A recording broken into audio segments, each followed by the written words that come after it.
everyone, welcome or welcome back to my channel. I am Jyotsna, a second year nursing student at AIMS Rishikesh. तुम्हारा AIIMS paramedical का exam 4 जुलाई को है। I know बहुत से बच्चे anxious होंगे कि पता नहीं कैसा पेपर जाएगा। मैंने उतनी तैयारी की है कि नहीं की है, इस बार सिलेक्शन होगा या नहीं होगा, पेपर टफ आएगा, ईजी आएगा, मॉडरेट आएगा, बहुत सारे क्वेश्चंस है। बट सबसे ज़रूरी अब लास्ट के 2 दिन में ये जानना है कि हमें एग्ज़ाम वाले दिन और एग्ज़ाम से एक दिन पहले क्या करना है और क्या नहीं करना है। देखो, सबसे पहले ये बात समझो, टॉपर बनना, रैंक लाना, सिलेक्शन होना, ये सारी बातें होती है जो 1 साल आपको गैप मिलता है प्रिपरेशन का, उस वक्त की बातें होती है। अब जो लास्ट के 2 दिन क्रूशियल दिन बचते, वो ये डिसाइड करते कि आपने जो मेहनत की है क्या आप उस चीज़ को इम्प्लीमेंट एग्ज़ाम डे पे जाके कर पाओगे या नहीं कर पाओगे। कई बार ऐसा होता है कि बहुत ज़्यादा पढ़ने वाला बच्चा जिसका सिलेक्शन के पूरे चांसेस होते हैं, वो भी कुछ ऐसी गलतियां कर देते हैं जिनकी वजह से लास्ट मोमेंट पे आते आते उनका सिलेक्शन नहीं हो पाता है। जबकि जिस बच्चे ने कम पढ़ा होता है वो अपना दिमाग शांत रख के सिलेक्शन ले जाता है। तो आज हम बात करने वाले कि what to do versus what not to do for AIIMS paramedical 2026। सबसे पहले देखो, तुमने क्या करना है। सबसे पहले अपने टॉपिक्स रिवाइज करो और अब कोई भी नया टॉपिक नहीं पढ़ना है। मान लो तुम्हें अचानक से बैठे बैठे आया याद कि अरे मैंने ये चैप्टर तो छोड़ दिया, अरे मैंने रे ऑप्टिक्स का ये वाली चीज़ तो छोड़ दी, तो मैं अब पढ़ने बैठूँ। नहीं, बिल्कुल नहीं करना है। पहले से जो रिसोर्सेज है, जो रिविजन स्लिप्स तुमने बनाई है, जो फ्लैश कार्ड्स बनाए हैं या फिर तुमने रिविजन के जो भी शॉर्ट नोट्स बनाए हैं, सिर्फ उन्हीं को रिवाइज करो। नया कुछ भी उठाओगे डीमोटिवेट हो जाओगे और ना ही समझ आएगा। इससे अच्छा जो पढ़ा हुआ है उसी को वापस रिवाइज करो, ठीक है। उसके बाद में तुमने क्या करना है, हाई यील्ड टॉपिक्स। अगर तुमने मेरे पहले सारी स्ट्रैटेजी वीडियोस नहीं देखी है, एम्स नर्सिंग का भी पेपर हुआ था, एम्स नर्सिंग में मैंने एग्जैक्ट पेपर एक तरीके से रेप्लिका बताया था अपनी हर सब्जेक्ट की स्ट्रैटेजी के अंदर। अगर किसी बच्चे ने वो सारी चीज़ें देख के एम्स नर्सिंग का पेपर दिया होता, उसके 65 to 75 मार्क्स आने डेफिनेटली पक्के थे। मैंने बायो में बताया था, डायग्राम ज़रूर से देख लेना। नीट के PYQs मोस्ट इंपॉर्टेंट है, NCERT के लाइंस, इन 3 के अलावा बाहर कहीं से पेपर नहीं आता है। एग्जैक्ट एम्स नर्सिंग के अंदर डायग्राम से क्वेश्चन आया है, डायग्राम बना हुआ आया था बाकायदा। नीट PYQs एग्जैक्ट रेप्लिका हुए हैं, ठीक है। केमिस्ट्री के अंदर नेम रिएक्शन आई थी, मैंने बोला था नेम रिएक्शन मोस्ट इंपॉर्टेंट है। फिजिक्स लेंदी आया था लेकिन कैलकुलेटिव भी था, बट फॉर्मूला बेस्ड था। कम से कम 30 में से 20 क्वेश्चन ऐसे थे जो डायरेक्ट फॉर्मूला डालो आंसर निकालो ऐसे थे, ठीक है। तो लास्ट मोमेंट पे तुमने सिर्फ और सिर्फ हाई यील्ड टॉपिक्स जो है वही पढ़ने हैं, जैसे कि NCERT पढ़ लो, जो तुम्हें हार्ड लगता हो चैप्टर, जैसे कि ह्यूमन फिजियो पढ़ सकते हो तुम, रेस्पिरेशन वाला जो चैप्टर है वो पढ़ सकते हो, ठीक है। और उसके बाद में क्या है, तुम्हारा फिजिक्स आ गया। फिजिक्स के अंदर क्या है, अपनी फार्मूला शीट रिवाइज करो। फार्मूला शीट के अलावा अब कुछ नहीं करना है फिजिक्स के अंदर। केमिस्ट्री की बात करो तो केमिस्ट्री में ऑर्गेनिक के लिए नेम रिएक्शंस रिवाइज करो। फिजिकल केमिस्ट्री में अगर फार्मूला शीट बनाइए तो वो चीज़ को रिवाइज करो, ठीक है। उसके बाद में तुम्हारे पास आता है कि अपना ब्रेन फ्रेश रखो। देखो प्लीज़, अब आज जो 2 दिन बचे उसमें कोई भी बाहर का जंक फूड नहीं खाएगा, कोई भी इस तरीके का खाना नहीं खाएगा जिससे उनको डाइजेशन रिलेटेड प्रॉब्लम हो जाए और फिर तुम्हें एग्ज़ाम डे पर बहुत ज़्यादा दिक्कत आ रही हो बैठने के अंदर। ये सब चीज़ें नहीं करनी है। अपना प्रॉपर मील करो। साथ ही साथ में 2 दिन अगर बचे हैं तो ट्राई करो कि 10 से 15 मिनट तुम मेडिटेट कर पा रहे हो, यानी कि आंख बंद करके अपना दिमाग शांत कर पा रहे हो, ठीक है। तो फ्रेश ब्रेन तुम्हारा जितना ज़्यादा रहेगा उतने ज़्यादा तुमसे क्वेश्चन सॉल्व होंगे। उसके बाद में अपने एग्ज़ाम्स एसेंशियल्स जो है वो प्रिपेयर करो।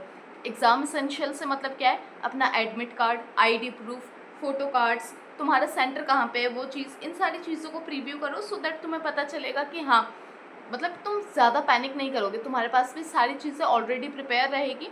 तो एक तरीके से तुम्हें रिलीफ रहेगा कि हाँ, मैं अपने एंड से सारी तैयारी करके जा रहा हूँ, आगे सेंटर पे जाके मुझे कुछ नहीं करना है, बस अपना पेपर लिखना है और वापस चुपचाप बाहर आ जाना है, ठीक है। तो ये सारी चीज़ें हुई कि हमें क्या चीज़ को फॉलो करना है पेपर से पहले। अब ऐसी कौन सी चीज़ें हैं जो हमें अवॉइड करनी। सबसे पहले कोई भी नया टॉपिक पढ़ना बिल्कुल अवॉइड करो। कहीं से भी किसी भी टेलीग्राम चैनल पे जा करके कोई भी PPT उठा ले रहे हो, PDF उठा ले रहे हो, उसको पढ़ रहे हो, ये सारी हरकतें नहीं करनी है। लास्ट मोमेंट पे सिर्फ और सिर्फ खुद का रिविजन करना है। सेकेंड चीज़, फुल मॉक टेस्ट पेपर देना। देखो यार, जितने पेपर देने थे, जितने मॉक टेस्ट देने थे वो दे दिए हैं, अब सिर्फ रिवीजन करने का टाइम है। मॉक टेस्ट की अगर मिस्टेक कॉपी बनाई है तो उस मिस्टेक कॉपी को बार बार रिवाइज करो, उसको बार बार देखो कि कहाँ गलतियाँ की थी, ताकि वो गलतियाँ एग्जाम में ना करो। तो अब मॉक टेस्ट देना इज़ इररेलेवेंट, ठीक है। उसके बाद में है मोस्ट इम्पॉर्टेंट, अपने आप को खुद से कंपेयर, किसी और से कंपेयर करना बंद करो। देखो मान लो तुम्हारे और भी बेस्ट फ्रेंड्स होंगे जिनके हो सकते हैं तुमसे मार्क्स ऊपर नीचे आ रहे हो, प्लीज़ अपने आप को कंपेयर मत करो। अब 2 दिन एक आइसोलेशन मोड में आ जाओ कि हाँ मुझे बस मेरा खाना है, पढ़ना है और सोना है, इन 3 चीज़ों के अलावा और कुछ नहीं करना है, ठीक है। उसके बाद में हम आते हैं कि कट ऑफ वीडियोस। देखो यार, यूट्यूब के ऊपर पेपर आने से पहले जो कट ऑफ वीडियोस देखता है ना बंदा, उसका सबसे ज़्यादा डिमोटिवेटेड होता है और उसी का पेपर सबसे ज़्यादा ख़राब होता है, क्योंकि वो बंदा पेपर लिखने से पहले रिजल्ट के बारे में सोच रहा होता है। तो प्लीज़ ऐसी कोई भी फालतू वीडियोस देखना बंद करो यूट्यूब के ऊपर। उसके बाद में है डोंट सेक्रीफाइस योर स्लीप। देखो, जितना ज़्यादा दिमाग शांत होगा उतना ही ज़्यादा तेज़ दिमाग चलेगा। अगर रात को पेपर से 1 दिन पहले तक भी रात को 2-3 बजे तक पढ़ रहे हो तो सुबह तुम किस फ्रेश माइंड से पेपर देने जाओगे। इसलिए एटलीस्ट 8 आवर्स की स्लीप। अब देखो, मैं अगर अपनी बात करूँ तो मैंने जब अपना एम्स नर्सिंग का पेपर दिया था तो मेरे दिमाग में बस एक चीज़ थी जो मुझे मोटिवेट किया करती थी, वो ये थी, पेपर वही आएगा जो बस मुझे आता है, अगर मेरा सिलेक्शन नहीं होगा तो किसी का नहीं होगा।